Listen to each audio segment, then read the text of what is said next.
la puissance de la télévision. Ce soir, la télévision va encore démontrer sa puissance dans le duel Juppé-Fillon. Entendons-nous bien, si Fillon a gagné le premier tour, c'est évidemment par son programme, parce qu'il y a un grand mouvement de droite conservatrice en France et qui veut à nouveau exercer son influence, parce que le projet Fillon est construit. Bref, évidemment. Mais je tiens à circonscrire dans cette chronique le fait que c'est la télévision qui a finalement boosté François Fillon. Par 3 fois, cet homme a démontré sa télégénie sans jamais jouer la comédie. La première fois, c'est cette fameuse émission de Karine Le Marchand que tout le monde a critiquée sur M6, où elle reçoit sur son canapé les hommes politiques pour qu'ils parlent d'eux-mêmes, de leur vie intime, leur famille, leur hobby, bref, autre chose que de la langue de bois.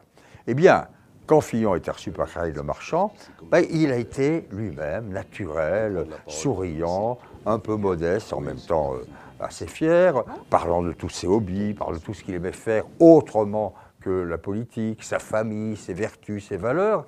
Et d'un seul coup, les gens ont dit, mais on ne le connaissait pas, mais il est formidable cet homme. Et ça a énormément aidé. L'entourage de Fillon, aujourd'hui même, dit, c'est là que ça a commencé.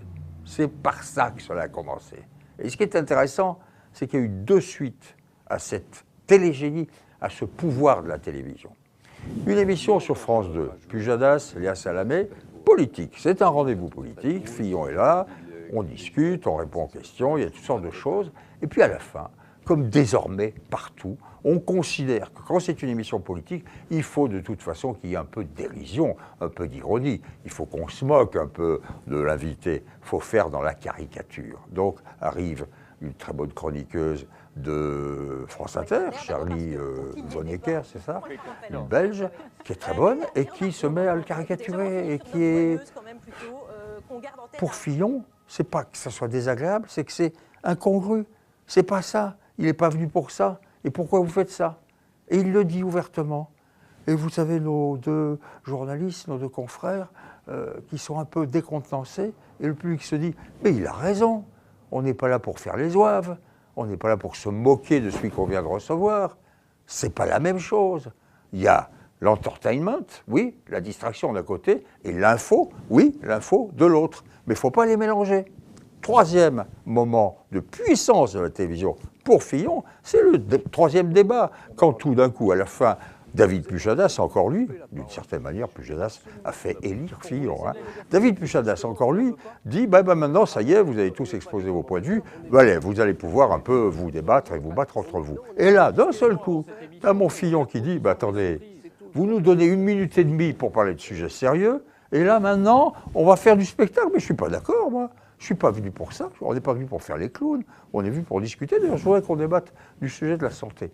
Et là, tout d'un coup, c'est pareil. Mon El Kabbach et mon Pujadas qui sont bouche bée parce que voilà un homme politique qui a osé casser le code du spectacle. Eh bien, je vous assure que ces 3 moments de télévision l'ont beaucoup aidé. On va voir ce soir si le duel avec Juppé continuera de démontrer la puissance de la télévision.